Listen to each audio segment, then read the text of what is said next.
and then you decided not to show up. Getting tabled. Getting tabled. Getting tabled. Getting tabled. Getting tabled. Getting tabled. Getting tabled with the Bruce, the Yang and Captain Socks.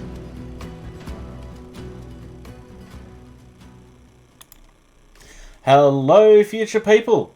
Jason the Bruce here with Captain Socks. You're up there. No, down. You're down there. Sorry.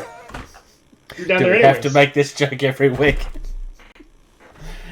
And obviously, you can see we do not have George. He is off with family, so we're going to kick things off. Yeah, George lied to us because apparently eating is more important. I'm just saying, we were both available and you screwed this up. Look, it's just the way it is. It's Newly received or noteworthy information, especially about recent or important events. It's time. Alright, this week we have... I need to get rid of the mini showcase. There we go. Alright, we have a few things to discuss this week. And I figured I would start with the preview that Games Workshop gave us a few weeks ago.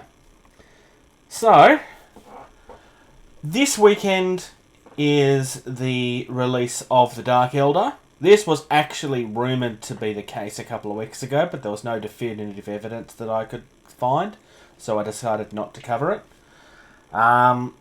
This release is a fairly standard release, really, as far as the Xenos races is concerned. There's not really much new happening in the way of models. There is a new starter set, or a campaign box set, or whatever you want to call these things that's coming, where it's Dark Eldar and the Sisters of Battle. There's been 2 or 3 stores in Australia that's had this sell out in seconds, which really surprises me. I don't know, I was just surprised that it sold out that quickly. I believe that's just all repackaged stuff. If I'm wrong, tell me how worthless I am in the comments. But unless I'm just really not looking closely enough, there's nothing yet. I've got to say, I'm not a huge fan of the artwork on the front of the Drakari box set. Drakari is Dark Eldar, for those that are wondering. Why did they change the name? Because copyright. I mean, it's not horrible, it's just... I haven't really liked much of the artwork on this edition. Cover-wise, at least, anyway. I like the fact that they're doing something new. But, I don't know. It's missing something for me. Combat Patrol. Obviously, there's a Combat Patrol coming out with every release now. This particular one looks like it's decent value for money. There's 18 models in the set. Which, in the video, these are all old models. Nothing in this is new. But, if you're looking to buy in, it's still the cheaper way to go. The only other thing on that particular one is the Warzone Caravan that we've covered a couple of times. This is the new campaign setting that's incoming. And we got some previews for some incoming Lizardmen for Diachasm, which is the new Underworlds. These are models that we've already discussed, though. It was just telling us that they're coming out. I still like these models. They still feel like the old ones, even though they're new ones. But that's not a bad thing. Yeah. Showed off a couple of cards. In some extremely exciting Blood Bowl news, there's a new field coming out. I'm almost falling asleep at talking about it. That's how exciting I find that. And Treebeard is finally here. We have seen Treebeard before. He was previewed. Yes, we've seen him before again. I want to say we saw him like 6 months ago. It might have even been longer. It feels like a while ago. One thing I didn't notice at the time, though, is Merry and Pippin can actually be fielded separately. You don't have to have them on the model. I actually really like that. Yeah. Now that I know that, I can see the posing is fairly obvious, but I hadn't noticed it at the time. So yeah, I kind of liked that. Although they do look nice up in the tops of Treebeard there. Yes, yeah, they do. They definitely look better. like there. in the movies. Yep. And the Dragon Cult Acolytes is that last one there. And some pretty dice. And otherwise, there's some books. So, things are starting off fairly alright. There's definitely some excited people for the Dark Eldar Codex. It looks like it's going to be nice and powerful, which is a good thing. I must admit, I'm disappointed that they're not getting more than just a book and maybe one new model, although I'm still not 100% sure if they've got a new model or not. They don't need new releases as badly as regular Eldar do, but I guess we'll find out. I have a feeling that the Eldar's not going to get anything. Our friends at TTCombat are back on Kickstarter with a new army that you can use in other games. The setting for this one is continuing on with the halflings that we covered last year. They had a halfling army, which also came with undead halflings and stuff as well. In this particular one, the city is under siege, so there's a whole thing of like city walls and stuff that you can get with this, and a whole heap of monstery bad guys. Yeah. I just want to start by saying these dragons look awesome. I've never seen a dragon that looks like that. Pretty nice. Yeah. Just scrolling through to show people in the video what you're looking at. This stuff is usually fairly good value for money. Just to give you an idea, the dragons are £22. If I go through, you can get a battalion for £60. We'll see how big that is in a second. They've got a specific pledge for people wanting to use this in role-playing games, which makes sense.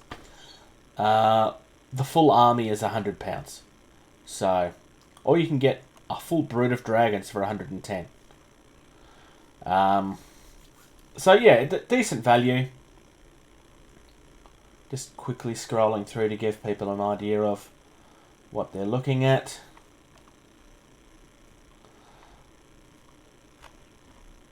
Those pictures are not very detailed. Yeah, some of them are actual.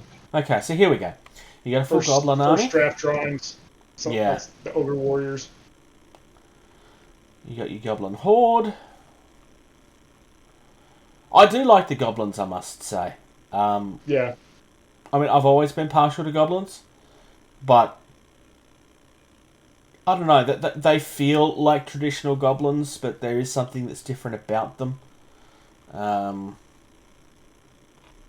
Yeah, no, I do like them. Like I said, I've always been partial to goblins. There's a reason I was tempted to do them in Kings of War, although I never did.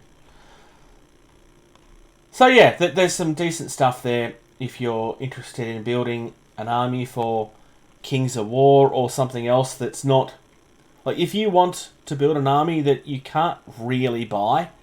I've got to say, the Pegasus, I love the Pegasus. That's just... Yeah. It's a pig with wings. There's nothing that's not cool about that. But yeah, Halflings is one of those things where full army-wise, there never really was much available.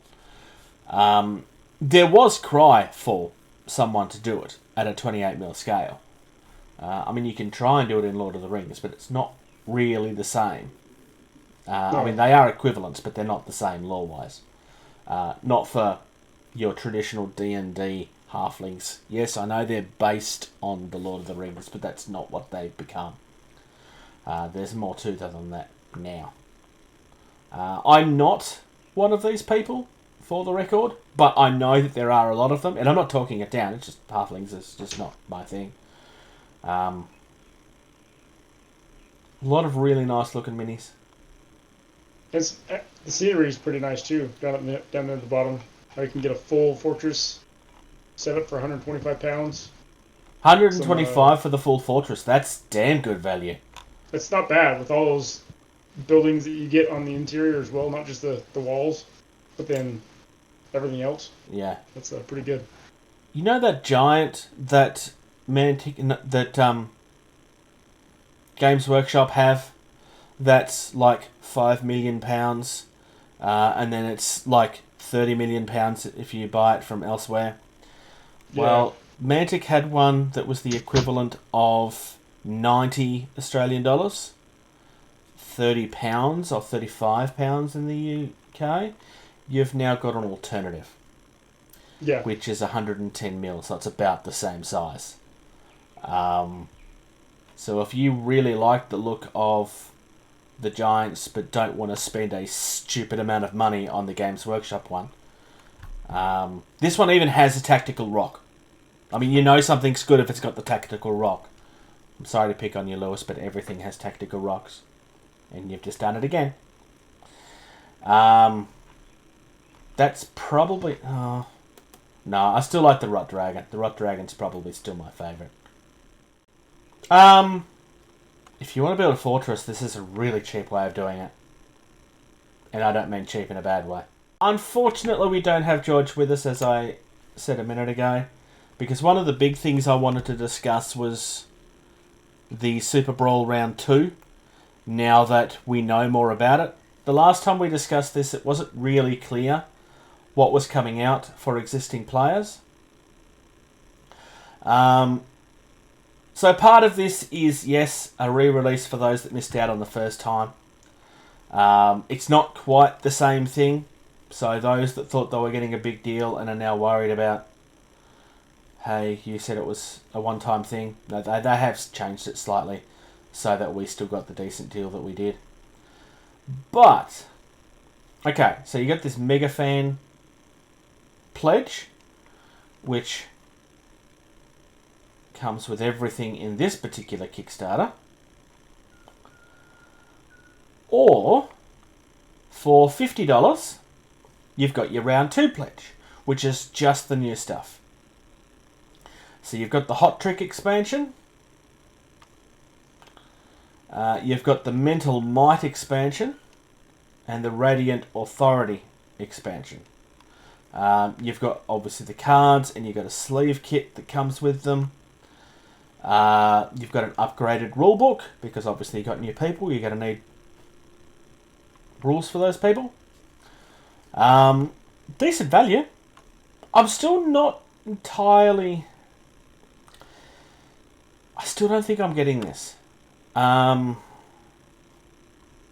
just don't feel that I need it. And this is not because I've fallen out of love with the game. Me and George still have... I mean, we've been talking about this for months, but me and George still have plans to play this and hopefully record. The thing that killed those plans initially was that I destroyed what I needed to film it. And that finally arrived this week. I did order one the moment it was broken, and the person in China that sent it to me got the address wrong. And I can prove that. It's not just me throwing shade around. They actually got the address wrong. I have evidence. So it got sent back to China. And then they say that they sent it again. It never arrived. I don't believe they ever sent it again. If they did, I'm sorry, but I've got no... I asked for tracking details of the second package several times.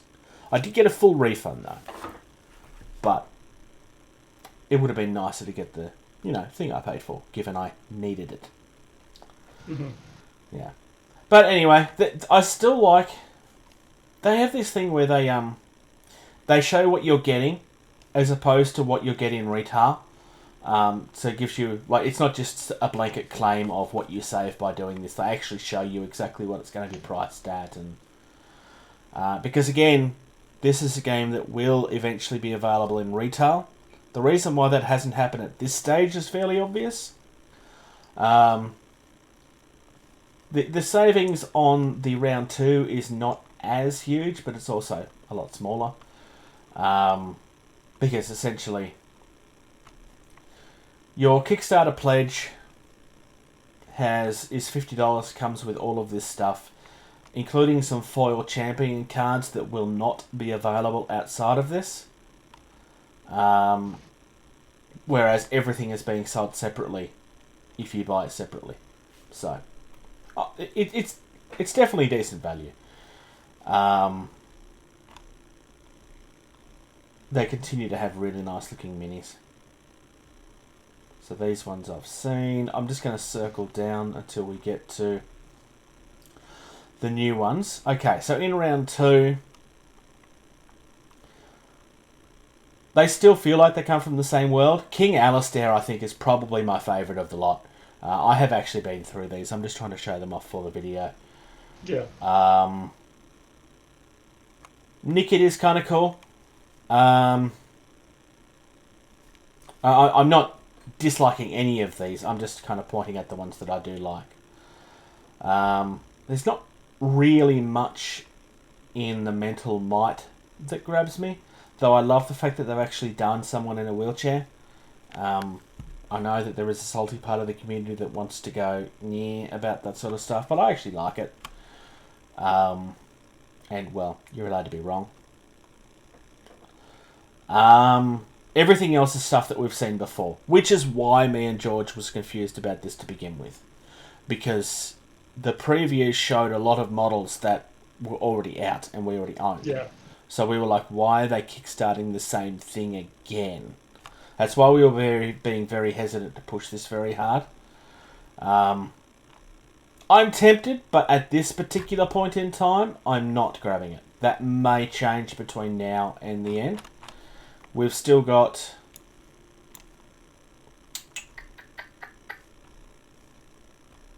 Ooh, actually, this might be over.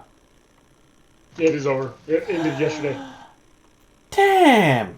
Okay, well, it looks like I'm not... It looks like I don't have any more time to... Yeah.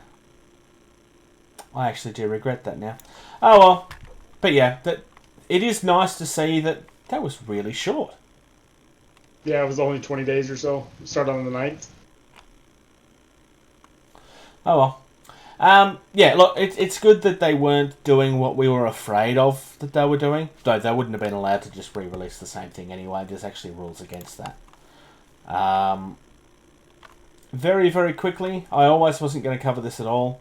There's a repaint of the Primaris Marine coming out. It's white scars this time. Look at the look on Jason's face down there, and look at the look on mine. This is as much excitement as you're going to get out of us for this. I'm not paying $220 for a $40 miniature. It's just not happening. But, okay, let's get to some exciting stuff. Stuff that we actually are interested in. So Atomic Mass Games had their mini extravaganza. I still can't decide if I like the name or not. But that doesn't matter. Their own little streaming, 3 days worth of streaming. They did painting previews of painting different things. Yeah. And released showed previews of some upcoming items, not just only in Crisis Protocol for Marvel stuff, but also some Star Wars. So Bruce, you like the MCP stuff, so... Yep. Okay, so on the MCP side of things, so Marvel Crisis Protocol, for those that are new, we have Black Cat in a gorgeous pose. Yeah. For those that are not familiar with Black Cat, she's totally not Catwoman. She's definitely not Catwoman. She was never created to compete with Catwoman. I'm throwing shade there because, yes, she definitely was. Anyway, so from Black Cat, you can expect a character that's going to be sexy and so forth because it is part of who she is as a character. She has this ability in the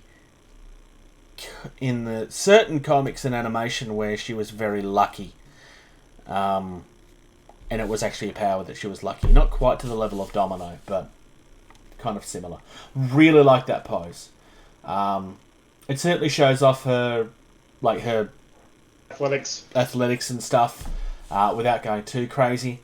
And it's a pose that's a little bit different. It's not just another person standing on a rock. I like the lizard as well. He's also not standing on a rock. He's literally launching out of a manhole, which really feels like it makes sense. I don't quite get why he's wearing jeans, though.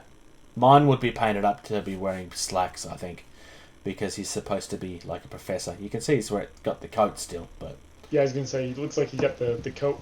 yeah, but I don't really see a university professor wearing jeans to work.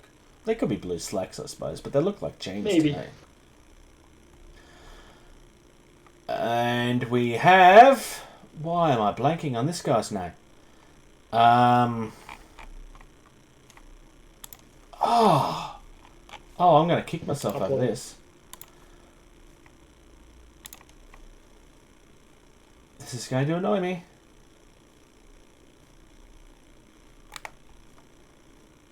It starts with a K. I can't think of what his name actually is, though. Kingpin. No. No? It's something the Hunter. Anyway. I'm looking through the comments. I pulled up their Facebook post. Yes, I love the fact that they link to the Facebook post that doesn't actually link to what they're talking about. It just takes them to the actual page.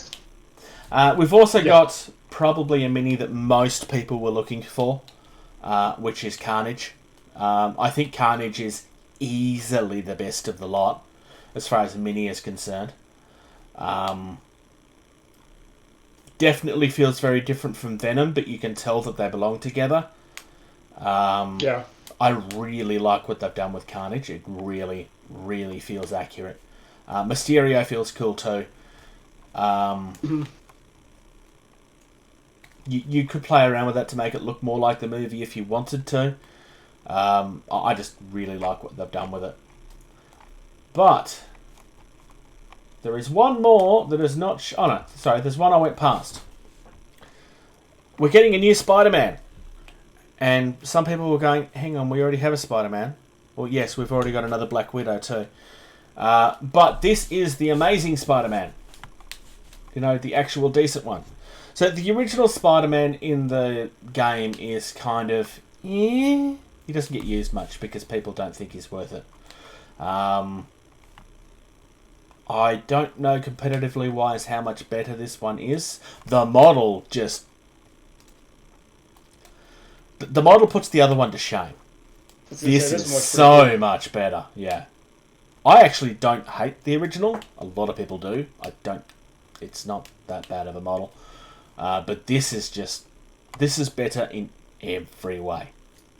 I could see people who like playing the old style Spider-Man using this sculpt. Yeah. I mean, I wouldn't have a problem with it personally. Yeah.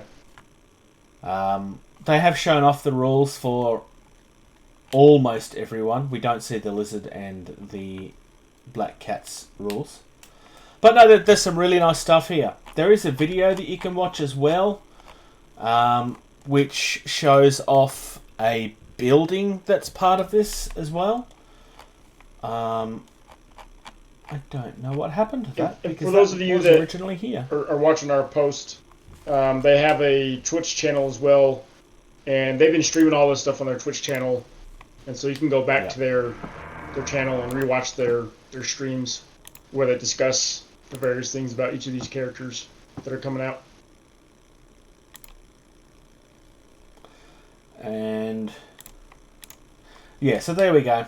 You got Black Cat and Spider-Man coming together, which kind of makes sense. Carnage and Mysterio being together feels odd. I don't know of them ever working together. I mean, it doesn't really matter. And Craven is the name of the person I was trying to think of. Okay. The New York City apartment is in the video on their YouTube. And it just looks like a New York City apartment. That's not shade, it's just that's all it is. If you have modern looking buildings, then there's probably not much about this that you're going to feel like you need. But if you need more terrain, then this will be something that you feel like you need. It's kind of in that way. But it's not a bad thing. It's just, yeah, you will either need it or you won't. I certainly won't need this because I already have stuff. But yeah. Moving on to the Star Wars side of the equation, models-wise, there's a lot of this we've already shown, but they're showing off cards and stuff for it. But the X-Wing stuff is new. Yes. So X-Wing, I used to play X-Wing when it first came out, and then dumped it all to get into Armada just because I love the capital ship feel of the Armada brings. But they were releasing a bunch of new pilots. Nether and Pollard is going to be flying a B-Wing, and then you got a couple Captain Dobbs and Darth Vader and TIE Defenders. Lieutenant Lore in a TIE Interceptor, and then you got Tepusk, who's a Scum and Villainy pilot, flying the Hawk 290 merchant ship, and then you got Sabine Wren flying the A-Wing, and then they've announced a new huge ship for the Scum and Villainy faction, as well as for the droid faction, the Separatist faction. And I think that looks pretty cool. I mean, they showed on the stream. I was actually watching it because I wanted to see what new Armada stuff. They had the stream for Armada and X-Wing at the same time. Yeah. The little tentacles on the side actually move in and out because if you look at the cards down below, it has a tentacle grasp ability where you can, in a sense, tractor beam other ships and cause them damage. And then they're saying on the stream as well that you got a hard point where you can add a drill, in a sense, which you can see in the center of the model sticking out the back. Yeah. It can do damage to various ships as well. So, does this fly that way? No, they're saying it flies the other direction. Okay. Yep, just like a squid. I mean, they... Yeah. It's just that it obviously it can turn around to grasp and drill. Yeah. This is me trying to... Exactly. There we go. Yeah, just as you can see in the Scum and Villainy lock card, you can see it attached to that larger ship in the card art. Yeah. There, the Lawless Pirates one. And then moving on to Legion, their stream for Legion happened at 7 p.m. my time. It cut out. They had some technical difficulties. Yeah. But last night they showed off Master Yoda in a painting stream. So I am looking forward to Master Yoda. He's going to be part of the Clone Army. He actually has 3 different poses. They're showing 2 here.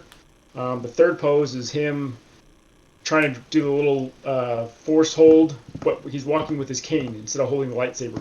Oh, nice. Yeah, I like that pose. I'm kind of torn between which one I want to use because I like all 3, but I like the cane version too, of him hobbling around, kind of being the Master Yoda that we're used to seeing throughout most of the movies. Yeah.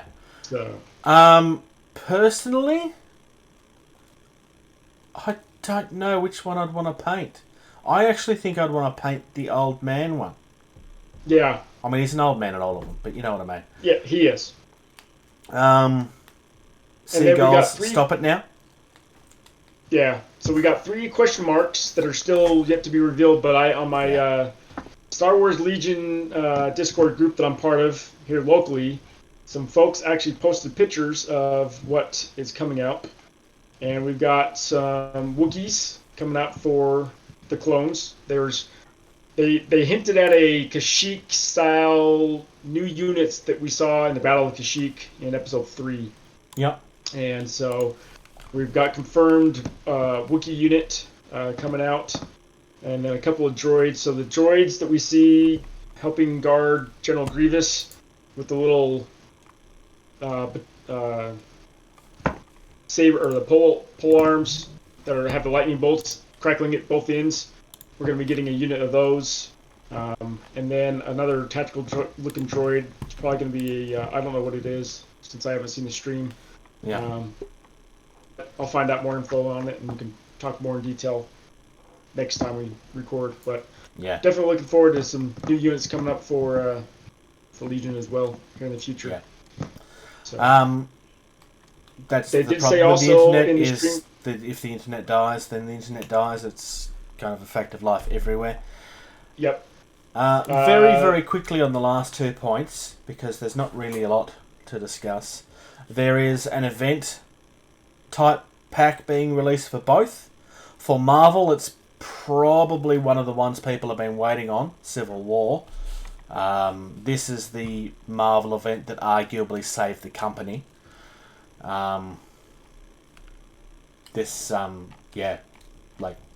When the comic was released, this made a huge financial gain for them.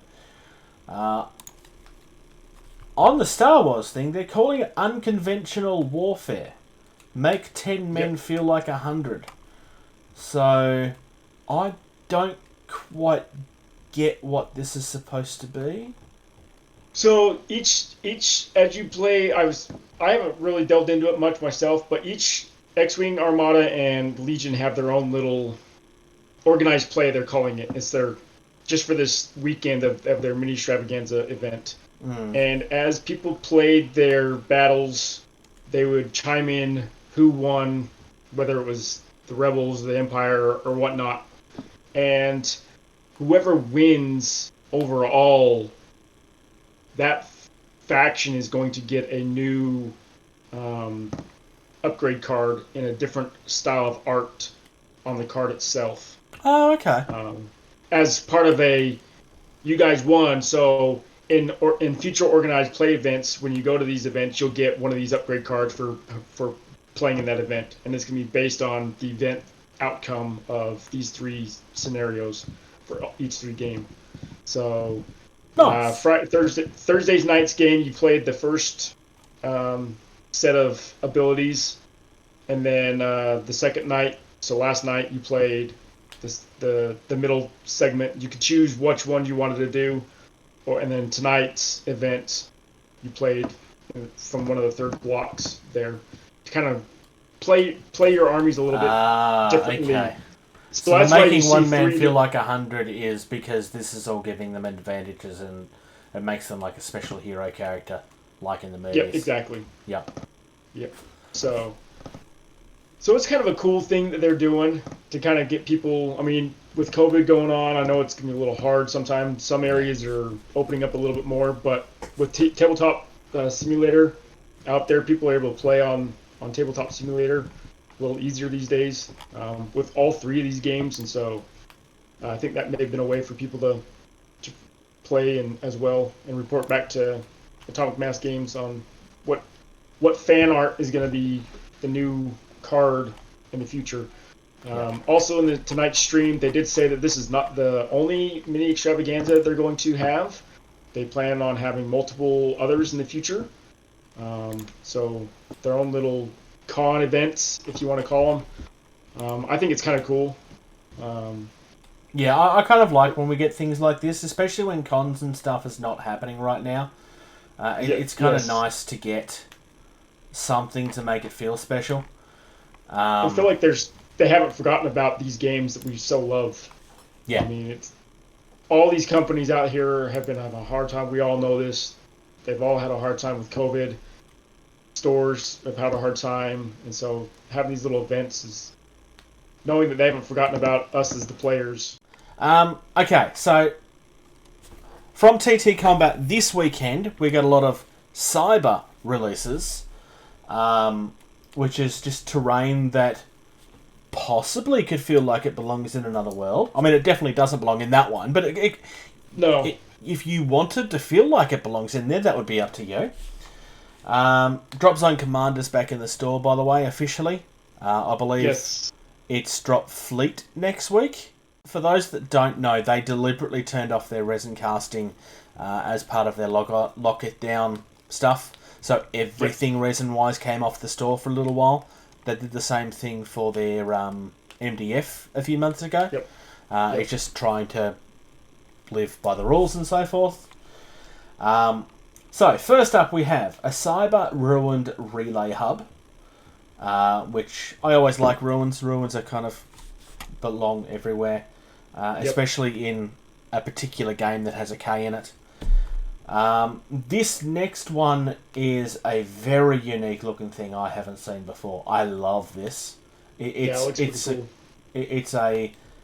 very clearly one of the pylons that you get in the lore, but we haven't seen for miniature wise yet.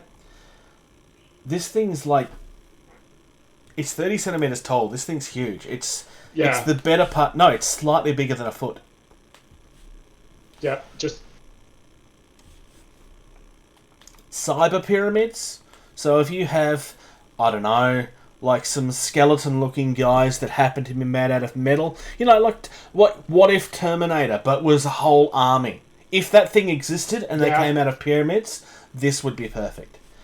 If you wanted to use these as monolith, what are the actual units called. If you wanted to use these in an army, I would be suggesting that you'd have to do this with friends. I don't know the actual size of these. They are designed to be used as terrain, but if you wanted to use them for other things, I think these are going to be too small to be used for the actual things. Now, the Supremacy Monoliths are definitely not something that was brand new out of a workshop that makes games. They're definitely not that. But they may look a little bit like that, but it's definitely not that. I really like these. And at £14, it's much cheaper than a certain game that has a K in its version of it. Space Egyptian Skeleton. That is so much better than what I said earlier, being a smartass. And if you like the big, back to the monolithic pylon. If you like that one, you can get 4 smaller ones. Yes, yeah. To go along with it. Yeah. Yes. I really like the pylons. I mean, the small spindly things would make you nervous. Yes. But they've actually been given a support piece. I mean, I still wouldn't be throwing them around the room, but it's an MDF building. It's going to have that risk anyway, no matter what it is. Yeah. And of course you get some pallets because everybody needs pallets. It doesn't really fit space Egyptian skeletons. But it's cool. And you get 42 of them for £8. Yeah, much cheaper than the ones I was building myself. Although they were technically free, but time-wise it's just so much longer. Last week, Lewis showed off some high fantasy stuff. So this is already in the store. We've got a really... Well, it's just awesome. Like this... I'm going to call it like a sorcerer's hut. A sorcerer's building or something. It's a 2-story building with some star god symbol at the front of it. A couple of smaller houses as well. It looks like they're using cardboard for the roofs to create that sloping effect. I could be wrong on that. Yeah. It could be just very thin NBF. My favourite is the one you mentioned a second ago, though. It's that tower. I love this tower. Yeah, tower looks cool. Yeah. And you've got what I'm going to say is a tavern. I mean, it looks like a tavern to me. It looks very much like a tavern. Yeah. I agree. Captain Bamboozle's Wizard Tower. It has even got a cool name. Agatha's Stone Moon Tavern. There you go. There's your tavern. And for those watching the video, yeah, you're looking at those prices right. So that first townhouse is $21. It's $12 for the 2 cottages. I love that they're actually called Briar Rose cottages. That's actually, yeah. The Wizard Tower is £22. Which isn't bad. I really wish I had a reason to own that. I don't really have a reason to have it, but I want it. And the tavern is gorgeous too. You could almost use that tower in D&D. True. I don't know if they come apart or not. That would be the only problem. I'm hoping that they come apart, but there's nothing on this that says whether it does or not. You can probably build it and just not glue it. The only reason I'm saying it this way is because I literally don't know. For those watching the video, you will see that I'm moving through this fairly quickly. But there's nothing on this that I can see that mentions that they're separate, that they're designed to come apart. You may, if you want to play with them for D&D, you'd probably... All well explained. Interface shows how to take... You'd have to build each floor separately and then, like you said, not glue them. Yeah. There's no confirmation one way or the other. That leads me to believe that they're designed to be one piece, but I could be wrong. Mm-hmm. Lewis, if you happen to catch this and was like, damn it, that was in there. Why didn't you see that, Bruce? Just shoot me a message and tell me, and then I'll make sure I correct it later. But I don't see a specific confirmation in here that they're designed to come apart. I mean, they don't have to be. Things are usually more stable and last longer if they don't come apart anyway. It just depends on what the audience wants to use them for. The actual video was an hour and 20 minutes long, so it's another very big long one. Captain Socks already knows this, but I'm going to say it out loud on the podcast again. Just the sight of these knights make me want to build a vampire army. I love the look of this. No, yeah. I'm not doing it. I promise I'm not doing it. Oh, Lord, am I tempted. Like, these things are just gorgeous. They really feel like something from the old world, but with a new flavour. The Blood Knights are just amazing. The old Blood Knights weren't even that bad, but these are definitely better. You also get a sight of some very familiar looking skeletons. Gee, I wonder what they... Oh, that's right. They probably... Look, if they're not from Cursed City, they might as well be. Because it looks a lot like them. We've also got some zombies that look so much better than the stupid zombies from the game. I mean, I'm so glad that they're not just, you know, growing out of doors and stuff like they were last time. Mm-hmm. Oh, there we go. Yeah, no, there is one of them. But, yeah, as you can see, there's definitely a flavour that's coming from the other game. You've also got giant fell bats, which are totally not vampire bats. I still find it amusing that people think that vampire bats are a real thing. And going against something I was saying about artwork, I actually like the artwork on this book. Yeah. It does look nice. I have built enough of my Skaven army to be able to play with it. But I still haven't. Shame on you. We will have news I will cover in Right. Hobby that may help with that later. I'm really, really tempted by this stuff. I really love the look of it. But we will see what happens. In Diachasm, I already kind of hinted at this, but there is a warband coming for the Ossiarch Bone Reapers. These guys feel like they belong with the Ossiarch Bone Reapers. This is an army that people either love or they don't. There doesn't seem to be much of a middle ground with this stuff.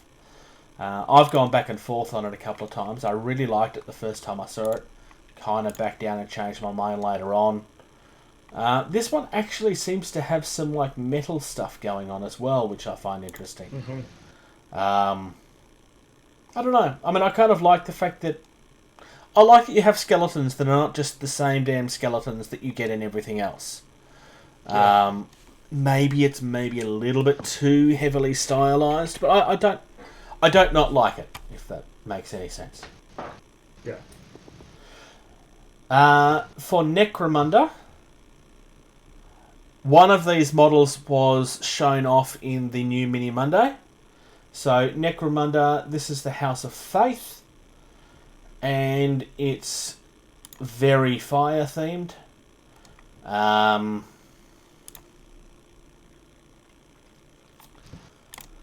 I have a feeling that this is something that you will either like or you won't like. Personally, I hate this. That's just me. I don't know. Maybe it's the painting. I don't know. This doesn't do anything for me at all. Like, not even vaguely. I mean, the chainsaw is cool, I guess, because it's like a flaming chainsaw. But I don't know. Does this do anything for you? No. Not really. I mean, I know you're not a 40k person anyway, but No. are you not liking it because... There is some There's some stuff in stuff that I 40k you like the look of, right? You like the look of, yeah. Yeah. Okay. I- The only reason I was checking is I wanted to kind of show whether there was a bias there or not. Like, no, I don't like it. It's stupid, but I don't like it anyway. When I first got into the miniature game realm, I was very much into historical stuff. I didn't do anything fantasy wise, sci-fi wise until really Dropzone. I started out with Flames of War, and that's where I started my miniatures gaming, was with Flames of War and that kind of stuff. Like I said, I didn't really delve into the sci-fi fantasy stuff until Dropzone, Dropfleet. Yeah. Whereas I came from the other direction. I came from the sci-fi. Yeah.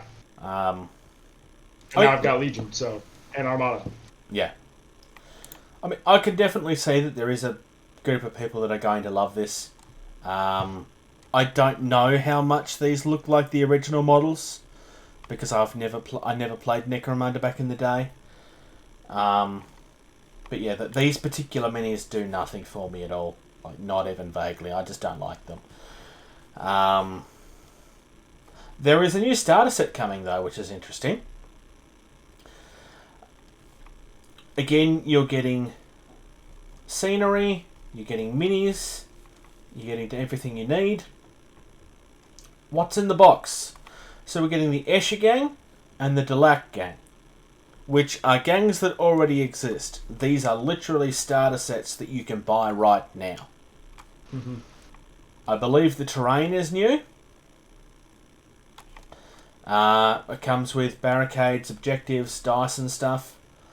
I suspect, unlike the original one, that this is going to be fairly modestly priced, because there's nothing in this that really screams of you. Like, Games Workshop lately have a habit of doing starter sets of things that you need in other games, and you can only buy it in this, and then they will charge a stupid amount for it. The Pariah Nexus one recently was a very good example of that. That was the Necrons that like wrapped themselves in skin and stuff. It was the only place that you could buy them, and something to do with Space Marines. And they charged a really stupid amount of money for it. Rumour has it that people have just chosen not to buy it. They've actually spoken with their wallet. If that rumour is true, the reason I'm being very sceptical on this is that it was reported on by Spiky Bits, and they tend to go both ways as to how accurate they are sometimes. If they're listening and I'm wrong on this, sorry, I'm only saying what my experience has been. But I'm not basing my opinion on this on any. This is just me thinking out loud. There's nothing in this that really feels like there's the gangs already exist. I can go and buy them tomorrow if I wanted to. I mean, the terrain is nice. I'm pretty sure the terrain is new, but you're not gonna buy the box set for this. This is fairly standard and arguably boring looking terrain. I actually like the terrain. I'm just saying everybody sells this looking terrain for like $15, $20. Like, this is really easy terrain to get. It's just their version of it. So I expect that this is going to be fairly modestly priced, which is why I suspect that this is very standard looking. And I'm saying all of this because I think that's a good thing. The original starter set for this sold out really quickly, and from memory leaned into the expensive side. I kind of feel like this is a game that needs something to bring people into it. I know that people play it, but it's not huge. So this is something that I think the game needs. We also get a preview of some Skitarii stuff that's coming in. I'm not going to be somebody that's very excited about this. I'm not a mechanics person. I know why people are. I'm just not. I don't like any of the range at all. It's just the aesthetic of that never did anything for me. I'm not saying it's horrible. I just don't like it. I don't mind this tank though. This tank for the Sisters of Battle is alright. I mean, it's just a Predator with stuff stuck onto it, but I do like it. It's actually quite nice. And to be frank, it should be a Predator with stuff stuck onto it because that's what the original one was too. Yeah, I like it. I don't know if you have any opinions on it, Socks. Nope. Nope. Nope. Fair enough. Well, remember how I said I like gobos? I mean, gobos are cool. They've also previewed a new thing coming for 40k, which I'm really hoping comes... Sorry, I had to pause the video. I'm kind of hoping that this comes in October, because they haven't really done an October for months.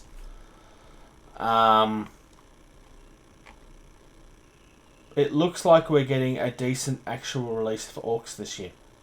They're only showing off this one model, but Yeah. there's some hints at other stuff that's coming in that video.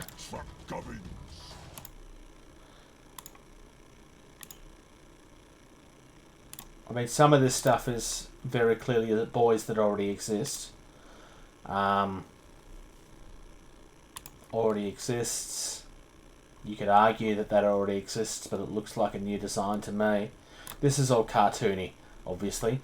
The big mech is the original design, or the mech boys. Those burner boys...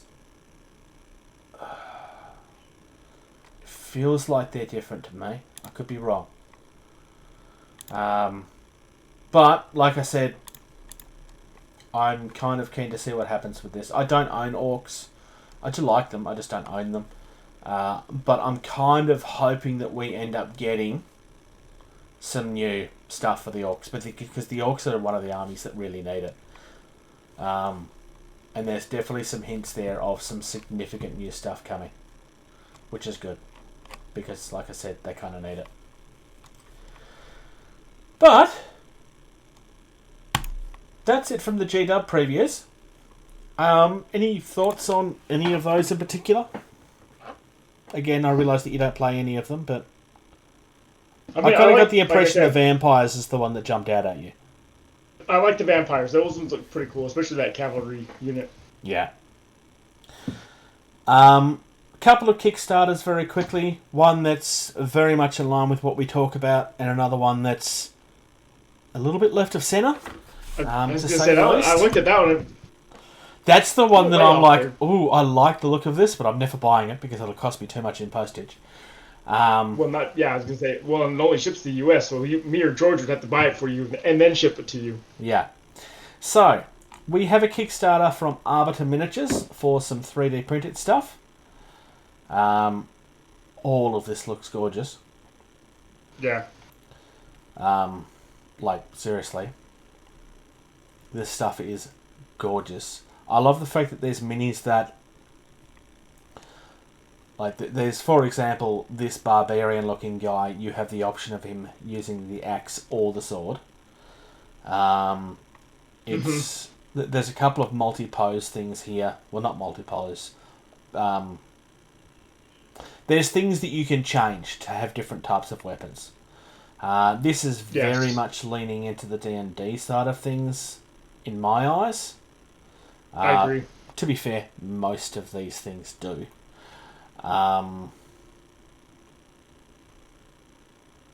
It all feels like it comes from the same world, but at the same time, they all look different as well. I think my favourite is the Necromancer with the skeletons coming out from around him. Which again is something that there's different versions of. But I love him. He is just so cool. Not that there's a shortage of Necromancers out there. I mean, it's like a miniature that seems to get released every 3 minutes. But I really like that one. And they're showing off some existing printed stuff to show that it does actually work, which is good. Not everybody does that. Yeah. Some of these people will, like, this is what it's going to look like. It's not been sculpted yet. I don't have a problem with that per se, but I do prefer this method of showing off that, hey, I can sculpt stuff and here's evidence that it printed. Like, there's a lot of stuff in this page. I'm just going to skip down very quickly. Like, there's a lot of miniatures there that you can go through. Yeah, they show each one in resin, but then also in the FDM plastic. I'll show you. The resin looks a little sharper to me. Yeah. It's €40 for the entire thing, which is decent value. There's another one that's 65, which is for everything plus a whole heap of stuff that's not been done yet. He has a project called Desolate Plains. There's also a version where you can actually end up selling this stuff if you wanted to as well.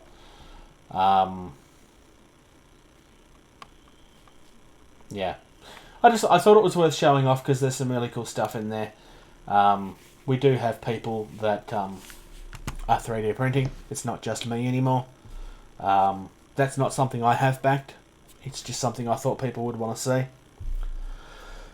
This next one is a little different though. There's no miniatures involved in this at all. This is a table game. It's not a tabletop game. It's kind of... It feels like NFL meets air hockey. There's no actual electronics in this, just for the record. It's all natural sliding and stuff. I was going to say, which I thought was amazing. That because I watched the video, I was just like, there's no electronics? This is, like, crazy. Yeah. So... Because the way the little sliders go back and forth, I was like... I thought it'd all be electric motors and stuff like that. So it looks like the way that this plays, that you're trying to slide the ball into certain positions on the table to score points, and they can set up defences to try and stop your lines in. You have a choice of running or kicking. Running or passing, sorry. And so depending on what you're picking will depend on where you're aiming for. So in the video here, he's passed it and he manages to get it there, and he's got to try and get it down past the line. I mean, it's kind of giving you a hint of how this game plays without actually explaining all of the details. I suspect that in the actual... And there's two different style of pucks. So the run puck is a little bit heavier. I mean, you got to think about it. In American football, you're running, you're a little bulkier guy, whereas passing is a little bit lighter, and it's on 3 different ball bearing type base, and it's a little more finesse. They were saying in the video, just because in passing you're trying to throw it downfield a little more. Yeah. But as you've got 2 different sides of the board, like Bruce was saying. You've got the offense side where you're shoving it under this board of a field in a sense, and then you got the defense side. And when you're on offense, you decide if you're going to run or pass, and then on the defender side, you have the same option to try and decide what the offense is going to do. And if you choose the same, so if I was passing and Bruce was on defense and he chose pass, and I chose pass, he would be able to set up a little defender to try and block me as I shove this little puck down the table and try and score points all along the way. It's kind of an ingenious little idea, and it can go right on top of a normal pool table. So yeah, which I kind of like. Yeah. The thing I find interesting about this is I don't remember the last time somebody actually made a new Parlour game. It's been a while. Like, I can't even think of a new one that came out in our lifetime. I mean, there probably has been. Air hockey is so much older than we are. Yeah. Pinball machines are older than we are. I mean, you could argue video games, but I wouldn't really call them Parlour. What about Shuffleboard, where you got the little sand grit board that ended up like a 20-foot long wooden plank board that you shove the little pucks 20 feet down. I think that's older than us too. Yeah, probably. I've never actually played that, honestly. But I played it a couple of times. It's actually pretty fun. yeah, this... I really like what they're doing with this. These pieces are actually metal they're showing as well, so there's actually, like you said, some decent weight in them. I know that it's very much outside of what we normally talk about, but it's the first time I've seen anything like this for a very long time. Hypothetically, if you are in the US and you want to get your hands on this, you would be looking at least $150 US, which is also a lot cheaper than I thought it was going to be. Yeah, well, that gives you your target mat, your pucks, your drive pad, some defenders. Yeah.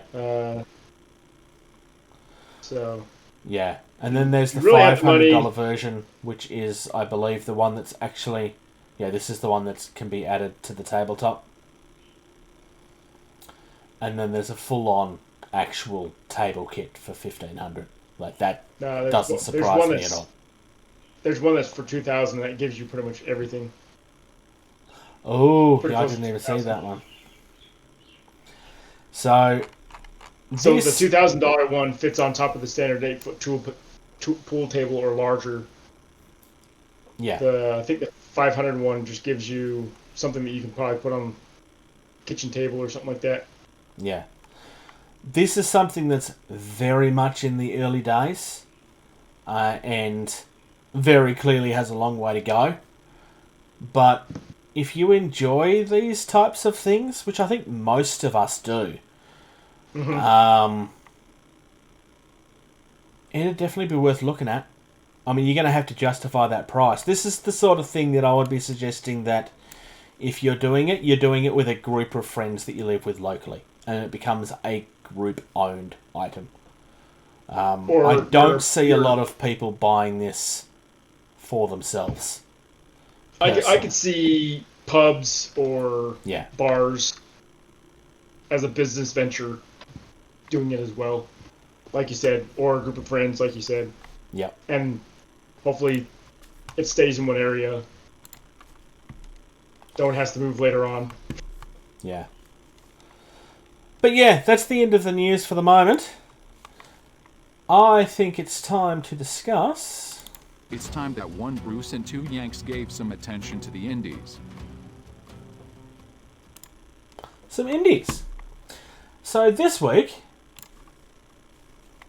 I'm talking about a company called Verge of War, which I came across randomly while looking at... No, I didn't. Sorry, I'm telling a lie. Michelle shared this with us, I think. Yeah. I'm going to double check that. I'm pretty sure he did send this stuff. I will tell you when I remember we were going to discuss it at one time, but I think we got a little long in one of our previous episodes, and so we just decided to cut this segment out. But I think Michelle is the one that sent it to us.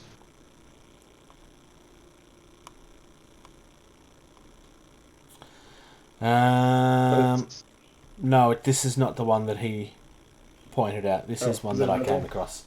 Okay, so Verge of War. It looks familiar. Yeah, they have been advertised fairly heavily on Facebook, which is how I come across it. Verge of War have a couple of their own games that they have minis for. I'm just going to kind of start with the Forces of Humanity, just because it feels like a decent place to start. They are located at vergeofwar.com. I like it when a website is easy to find. So these particular minis are very sci-fi, obviously. I'm really liking the look of them. Every time they almost look medieval sci-fi, because they almost look like they're wearing suits of armor like knights would wear. It's very heavily stylized. I quite like that though. I do too. It kind of... I don't know. I mean, the armor stuff reminds me of Infinity a little bit. but it doesn't look like it's stealing from Infinity, if that makes any sense. Mm-hmm. It's just that's what the aesthetic reminds me of.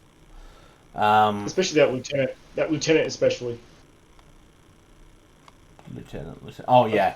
Very much so. Up at the top of the page where you got your squire and your various knights. I quite like these pirate the free posse as well, which are obviously, by the look of them, they're supposed to be not working with the establishment. The boats one is just gorgeous. Speaking of, there is also some space pirates, and that's what I first came across when I come across this website. Because what's better than pirates? Pirates in space. Because at least pirates in space won't stink to high heaven. So this captain clearly is supposed to be wearing a mask because it's still causing human. Apparently his raincoat is removable. So that means that you can actually individualize him a little bit too. Oh yeah, there we go. There's an example of him without the coat. Oh, I actually think I might like him more without the raincoat. And yes, Almost like General. So this is not a cape. This is a raincoat. I like that. It's not just something that doesn't feel like it belongs. Though I do have to ask why a space pirate needs a raincoat. Yeah. But I mean, capes in a sci-fi setting don't always really feel like they belong there. They've actually done something to explain that a little bit. Yeah. I really, really like the look of this stuff.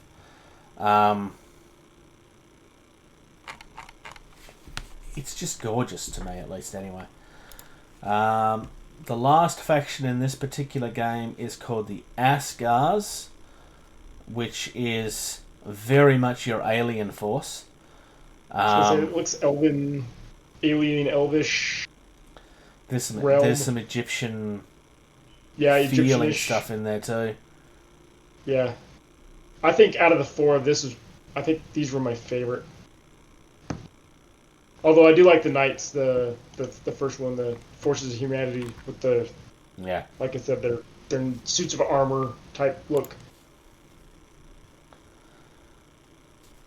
They're absolutely. I can see, elvish Egyptian sci-fi. Yeah, I can see where you're getting the elvish looking. Especially that Lady Asgard commander at the top. She looks well, not just that, but that artwork they have in the middle too.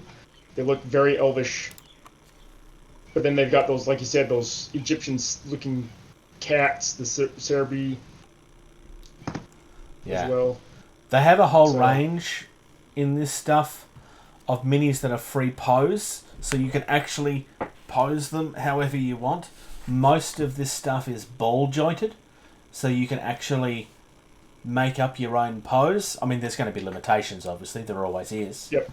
But I really like that. I'm pretty sure all of this is resin. I'm just looking for a confirmation of that. It definitely looks like it's resin. It looks detailed enough to be resin. And sharp enough. Yeah.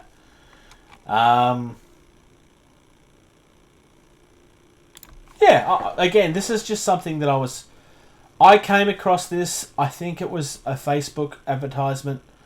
And I looked at this and went, ooh, I really like this. You can buy all 4 boxes, like your starter faction boxes, for $169.95. That's not bad. It's not bad at all. For all I mean, 4. obviously that would be for a that would very clearly be for a gaming group to be getting into. Yeah, I just saw something else I like. This has robot dinosaurs. Yeah. No, they're not robots. They're actual dinosaurs. They're actual dinosaurs. The raptors. Yeah. Yeah. Oh, they're actually greys. Oh, I need to stop seeing things I want. Like, seriously, I love this. Oh. I do agree. Those Raptors do look cool with their armor plates they have down the back. I did notice the Lord Asgard one with his felines stuff, which really does jump back into the Egyptian side of things, because well, what's more Egyptian than cats? Cats and sphinxes and Yeah. yeah. Yeah. And they're like really decent looking minis too. I really like the look of this stuff personally. Yeah. Are we going to seeing something new on the painting shelf here? It's certainly possible. Otherwise, I think that's going to be our indie talk for the day. I don't know how much of it you have, but... Trim, glue, prime, paint. Buy more before you finish. The cycle continues. What hobby have you been up to? Reading through the book for Victory at Sea. That's been my hobby. Nice. I haven't really... Just reading through the rules, getting to know that stuff since the ships are still sitting on my table. I put the ships together a while ago. I just haven't done anything with them recently. What, you can't sail your ships in the middle of the sand? I could. But life has been crazy. I've been waiting to try and get everything. I get a bunch of medical forms for getting ready for my move and stuff like that. So it's been kind of crazy. Might have some time here. Actually get some paint or some other models put together. So, but I don't want to get, like I said, don't want to get too into stuff, because I don't want to have to get halfway through something and then have to put it all away, and then just because I'll be having movers come pack me up here in a couple months. Yeah, because kind of this weird flux phase of you've got time to do stuff, but realistically, you can't, because everything needs to be in boxes. Yeah. Yep. Yeah, no, I get that. Couple of things this week.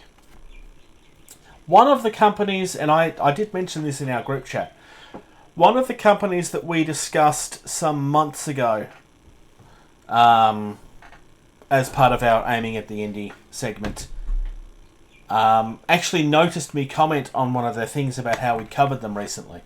I wasn't actually looking for it. I just made the comment. Like, they made a post about they were thanking people for how much things had grown recently.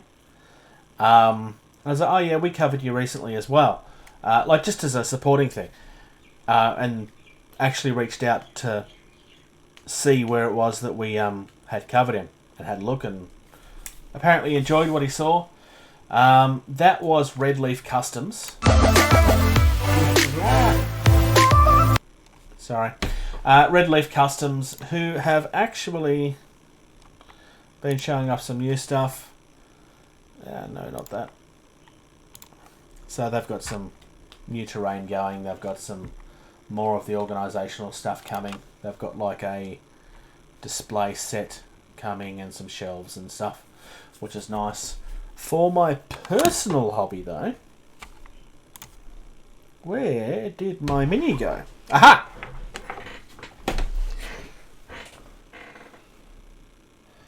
I have been working... I'm going to have to turn off my blurring. Alright. I have been working on some very, very basic Blood Angel stuff. Nice. I have not touched my Blood Angels, really. I've half built one of them, but that's really as far as it's going. This is essentially just the base paint. Like, that's all I've done. This is originally a 3D printed model. Doesn't look too bad. No, I'm actually really happy with this. Now, for those that are about to have a go at me for using a 3D printed model, This is just to test my paint scheme. This will not appear on my army. In fact, if people want, I will break this on camera for you to prove that it won't be part of my army. I know I'm not going to be that guy. Not with an existing army. I'm quite happy to 3D print stuff and use it on the table, but I would be doing it under different circumstances. So, that was originally primed in black, and then zenithial highlighted using the white acrylics that I've spoken about in the past, because I will never use a white primer ever again. There's no need for them. They are a complete waste of your time. I then used a blood red acrylic ink from the same company and a lighter colour to get some very basic highlights on it. So from here I will end up washing the living daylights out of it and then bring those highlights back up again, and then I'll start on the face and stuff and just see how my actual plan looks on the mini.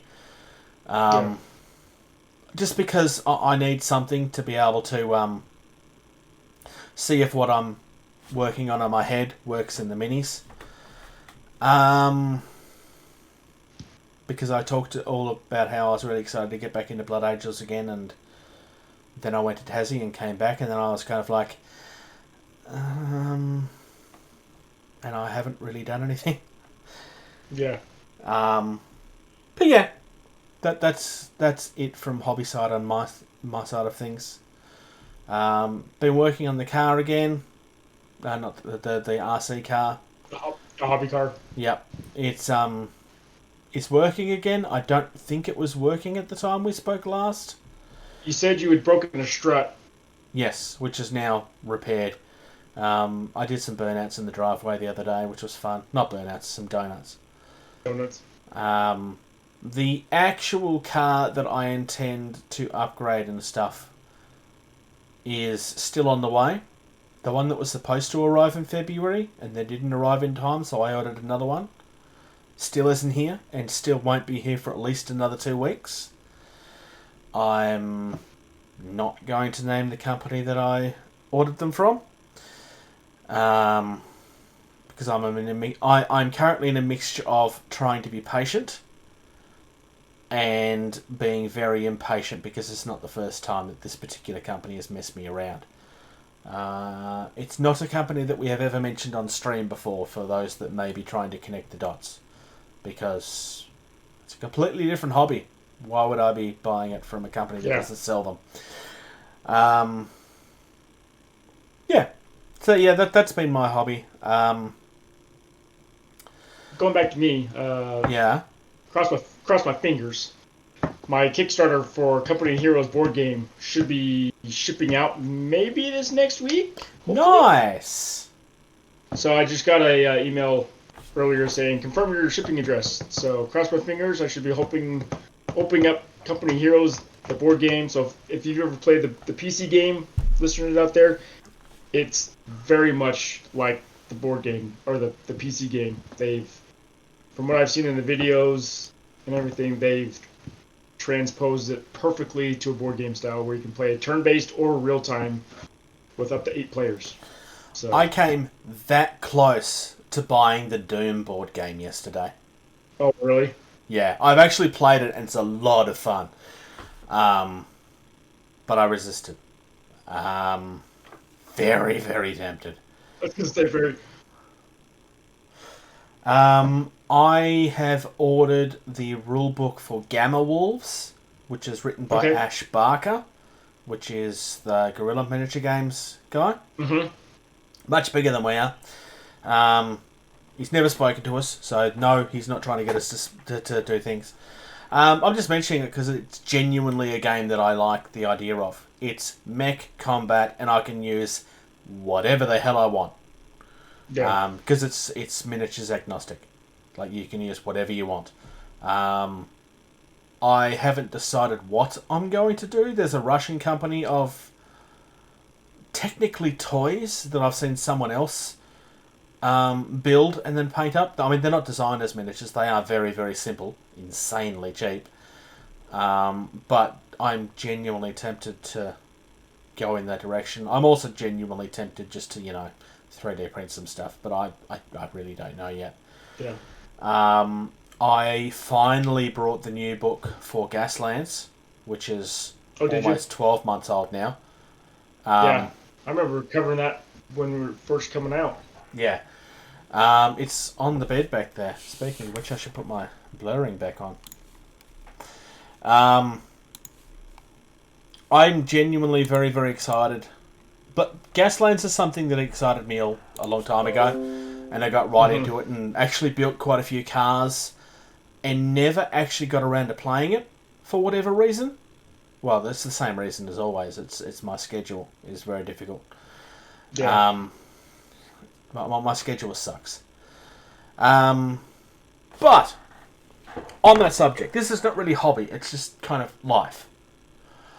I mentioned in my most recent performance review, which went well, for those curious.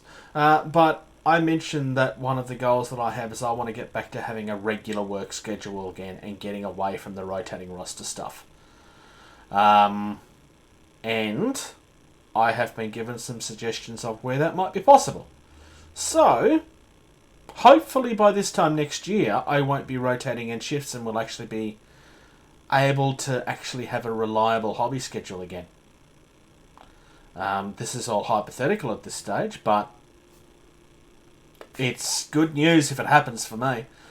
Yeah, it is good news. Yeah, it would still be in the hospital, but either I would be doing my job in a different area or moving into a different job within the hospital. It's still going to be a matter of time at this stage. I don't know what my goals are going to be long term, but I need to get out of what I'm doing quite desperately. Well, not desperately, but yeah, I'm very keen to get out of it. So that's hopefully good things coming. From a channel perspective, most people probably won't have realised how hectic things are on my side. I know that you guys do know. Because, we do, just because of trying to schedule recordings and whatnot. Yeah. I don't have regular days off. My days off change all the time. It's very rare for me to get a weekend. I think that's generally how it is in the medical field, no matter where you are. Yeah. And I haven't played a miniatures game for long over 12 months at this point. Like, at all. I still have board games that I purchased through Kickstarter that I was really excited to play. One of which is Super Fantasy Brawl. That I haven't had the chance to play yet. Because my schedule is just... Yeah. Yeah. But... It is what it is. I think it might be time for some game talk. Nerd up, you've gotta say. When you hear the roll, you've got a bruising underway. Nerd up, it's the code word. No matter where you play it, you know you've got to nerd. I still like my word up thing. We don't play it enough, but that's okay. Why can I not find... Oh, it's in resources. That's why I can't find it. Now, we are covering Dropzone Commander this week. And I believe we're up to the PHR. We are. Going over infantry for PHR. Yep. They've got 4 different options available to them. 2 in the regular troop option. Yep. They have their Immortals, which are a squad size of 2 for 32 points apiece. 2-inch movement, no countermeasures, armor of 8, damage 5, infantry 2+ type. They've got 3 different weapon types to choose from. They've got their assault rifles, which have a move and fire value of 1, 360-degree arc on all of them. A range full of 24 inches. If you're shooting against a target with countermeasures, you got a 9-inch range on that. 8 shots at 3+ accuracy and an energy 3 with an RW of 2, which means if for every guy you lose 2 dice in your shots. And then you have your long reach rifle, which is like a sniper rifle in a sense. So 0 move for move and fire, infinite range for full, 24 range for countered, 1 shot, 2 accuracy, or 2 up accuracy with an energy 7. It can shoot through both soft and body cover, as well as penetrative for armor as well. So lighter armored units like your APCs, your light armored, like your smaller Scourge, walkers, the very small ones, you might be able to hit and actually do some damage. And then you got close assault weapons, which are your close quarter weapons. You got 10 shots apiece for that. Energy 3, again, RW2 on that. So these are your good basic all around standard infantry as the Immortals. And then you got the Immortal AM rifle team. Yep. 45 points for these, squad size of 2. They get rid of their regular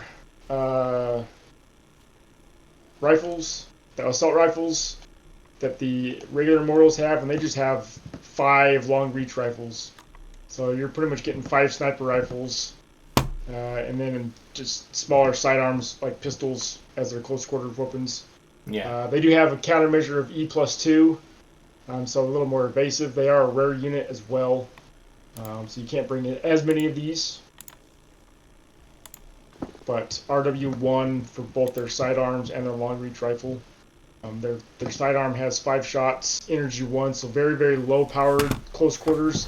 So if you're in close quarters, don't use these guys, because they don't have very strong energy on their sidearms. Granted, I mean, just because in my sense they're using pistols instead of assault rifles or grenades or something like that. Yeah. Based on the stats here. So if I had a specific sniper unit, the first thing I'm going to do is send them into close combat, because obviously that's exactly what I'm going to do. Yeah. Yeah. I mean, they have infinite range. Why would I put them away from anything? Clearly, they want to be up close. Of course.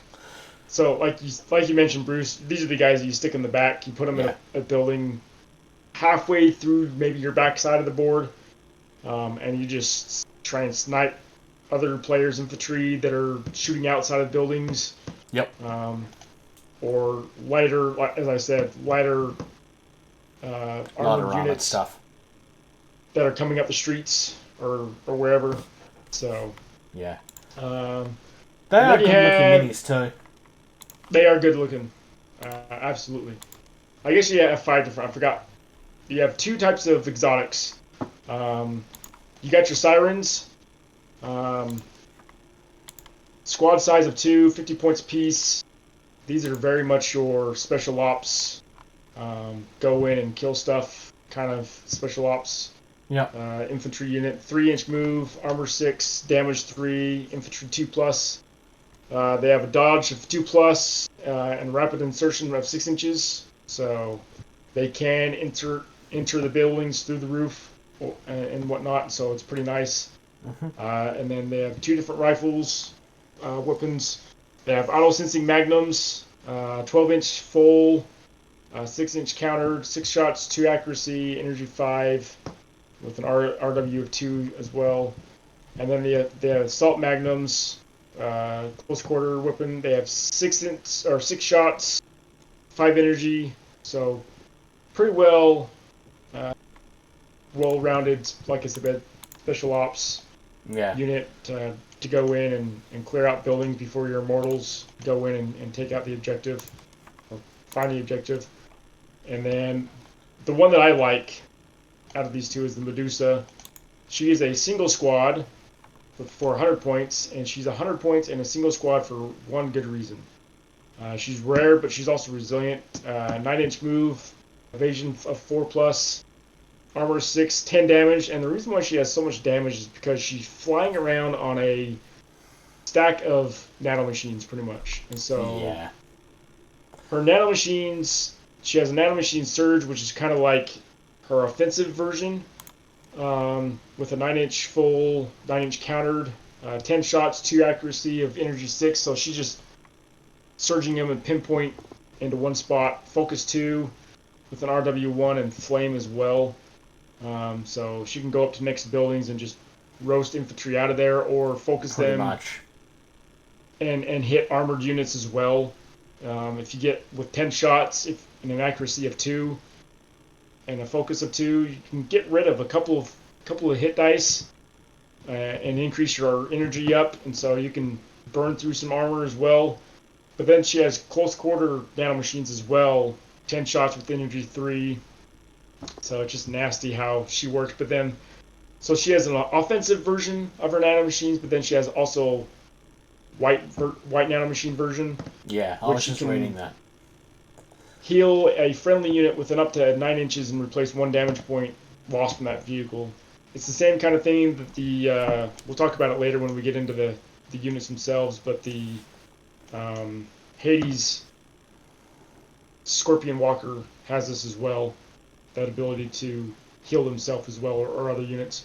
Nice. And then, so it's pretty nice.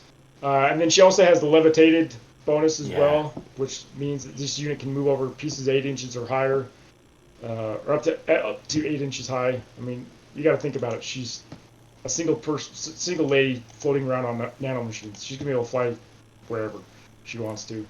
The thing about Medusa too is she has her own special Triton that takes her. It's called the Triton X transport, and it has the white nanomachine wave, and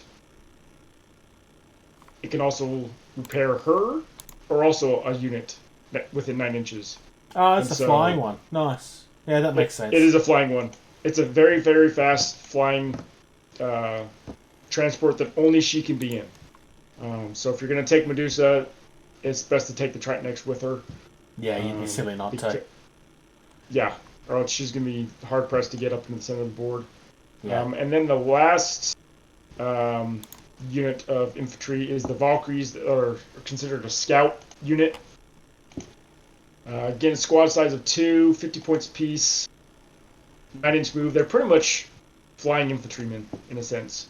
With jump jet packs, they have evasion of +3, 7 armor, 5 damage, infantry 2, dodge for 5+, and a rapid insertion of 0 inches. So very, very good at getting into buildings as well. Yeah. Submachine gun guns.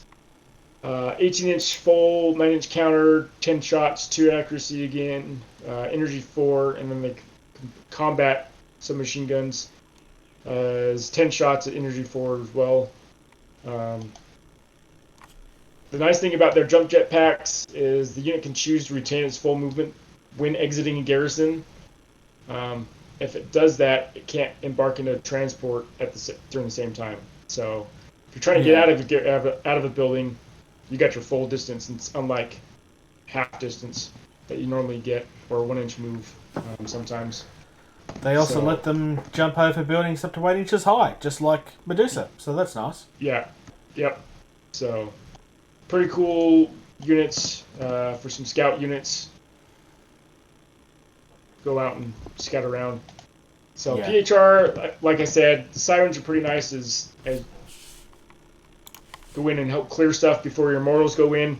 Medusa, I just love her, just because she can just burn through armor or flamethrower buildings or repair units that have been damaged on your side. So for me, I think Medusa has to take it for me. I mean, obviously she's more of a hero than an infantry person, but I just don't see a reason why you would never take her at all. Like, even if she's not destroying things, she's helping your units survive and stuff as well. I mean, that's not what I'd be using her for, but anything is a bonus. Yeah. 1,500 points, 140 points isn't going to be that bad. 100 points for the Medusa, and then 40 points for her Triton transport. So it's like, I have to agree with you. Yeah. If you're not taking her, why? What's wrong?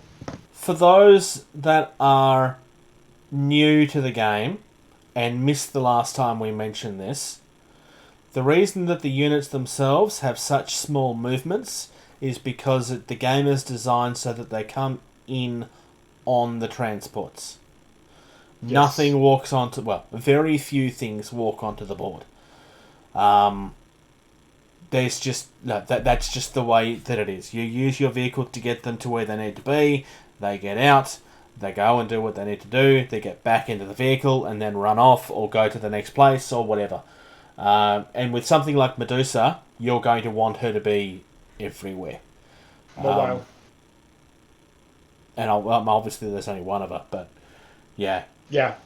There's really nothing in the infantry there that I wouldn't take. It's going to depend who you're up against to some extent, I suspect, but I mean, a specialised sniper unit, yeah. Sit them on top of a building and take out whatever you can see. Using the Sirens to clear out the buildings is a great idea. Obviously, you need the Immortals to get your objectives and get them off the board. Yeah. This is everything in this is a nice, solid unit. Yeah. Which is good because that is what the new edition was supposed to be, where everything had a place now. Yeah, I agree, and I think movement-wise, I think the Valkyries have the highest movement because of their jump packs. Yeah. I think they are the fastest moving infantry in the game. They're a scout unit, and so they're not very good in terms of overall shots because they have low energy weapons. But when you're using command cards, you can use them as your commander to help play out your command cards. Yeah. So yeah, that's our game talk for the day. Next time will be Drop Fleet again. We're going to go over monitors. We haven't gone over monitors yet, have we? I don't think we have. Didn't we start with monitors? I can't remember. I'll have to look. I think next week was Dreads. We already Oh no, Dreads was last week. No. So it's Battleships next week. That's right. Upcoming events, I suppose. Upcoming events. Yes. Events. Definitely a realistic echo. Events. Alright. So, upcoming events. I'm going to start with the obvious one, which is the one that we've been mentioning every time lately. Every month, the Drop Zone and Drop Fleet Commander communities run Project 500 to challenge to paint up 500 points worth of stuff each month. It's just general hobby motivation. It's just, hey, let's all take. It's part of trying to get the game moving and growing. With the world being the way that it is right now, it's what can we do to help? Because obviously gaming and stuff is something that kind of died for a while. So this was just kind of something to help continue with motivation and keep everybody going. UK Games Expo is still coming up. The dates are still July 31st till August 1st, so it's Friday and Saturday. At this point, there is no change. Obviously, if things go south again, and if things have to change, then they will let the world know, and then we will let you know as well. Gen Con. Date change. Gen Con just announced new dates and formatting of how they're going to do it. So the dates were the first weekend in August. They are now the 16th to the 19th of September. Mm-hmm. They're going to have 3 different ways to attend Gen Con. They've got in-person attendance, which will be capped in the number of attendees, and they'll have a modified decision. Yeah, they'll have a modified format for the attendees to possibly include COVID vaccine requirements, along with the other measures, masks and social distancing and stuff like that. So, if they are going to require vaccines, just be mindful of that. I think that's still kind of in their decision of what they're going to be doing. But that's straight off their website. They're going to have online streaming events where they're going to have for if you can't attend or don't want to attend because of COVID restrictions or whatnot, they're going to have online streaming events. And then they're also going to, I think this is a cool idea, they're going to allow pop-up location events at local retail stores. But obviously those will be based on community guidelines, based on the COVID restrictions that you may have in the community. But having those little pop-up events, I think is a cool idea to allow Gen Con to be still happening, but now it can be worldwide instead of just there at the normal conference center they have in Indianapolis. And here's the thing I like about that. Whenever you have a huge event like this, it kind of empties every gaming store in the area. Because nobody's going to the store, everybody's going to Gen Con. Store owners are going, players are going. Yeah. You're absolutely right. Yeah. So this is a way of giving back to the community that actually helped create the event. I kind of like this. How well it goes is going to be another question.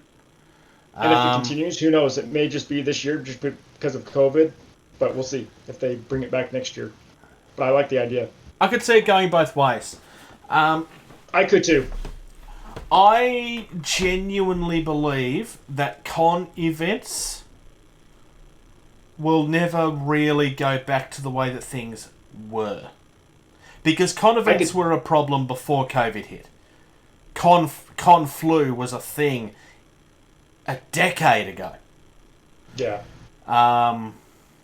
I think to some extent something needed to change with cons anyway. They were getting too big. I'm going to miss that. Gen Con is huge.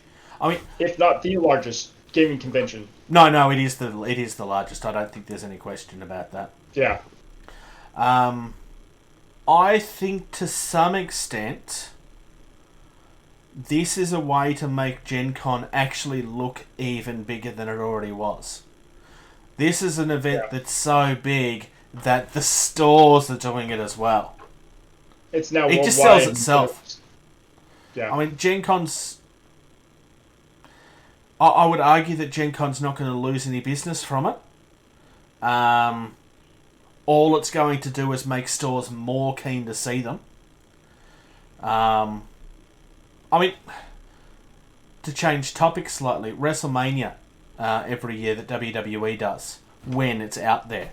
The reason why cities usually want it is it's a huge moneymaker for all of those cities, because everybody that travels internationally has to spend money somewhere. This could legitimately be a way of bringing other people into the hobby. Because, I mean, as much as Gen Con is huge, there's no question about that, it's still only people from our hobby going. This isn't something that randoms go to, that I've ever known of.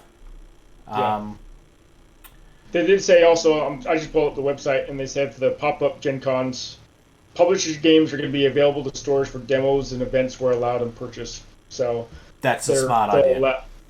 They'll allow those companies that are there normally with the demos to pick somebody from a game that they actually sell. Yep. The downside of that is it's possibly going to make the week even more exhausting for those people that are traveling, because that's the only upside of Gen Con from those sort of people was that, hey, at least it was all in the one spot, but they still had to run from one side of the event to the other half the time. This is not going to help with that, but in theory, at least, if let's say Lewis was going from TTCombat, Lewis normally would be based just at where they are. This, in theory, could mean that Lewis has 2 stores that he has to go to as well. Mm-hmm. The downside of that's going to add travel, which is going to add to the exhaustion. But at the same time, it's going to actually add a break between all of the things that he has to do as well. Because that travel time is potentially 20 to 30 minutes, as opposed to I have 3 minutes to get back to the booth, for example. I mean, I haven't been to Gen Con. I'm just knowing how cons generally work. It's usually one of the big problems, is the exhaustion that you get from it. So that may actually turn out to be a good thing. Why am I picking Lewis? There was no real reason. I just thought he was a good example. Because TTCombat is a company that we talk about a bit. Because drop fleet, drop zone. The only other thing, the Brush Beast competition is still going. We've discussed this a couple of times now. It started on February 1st. It continues through to May 31st.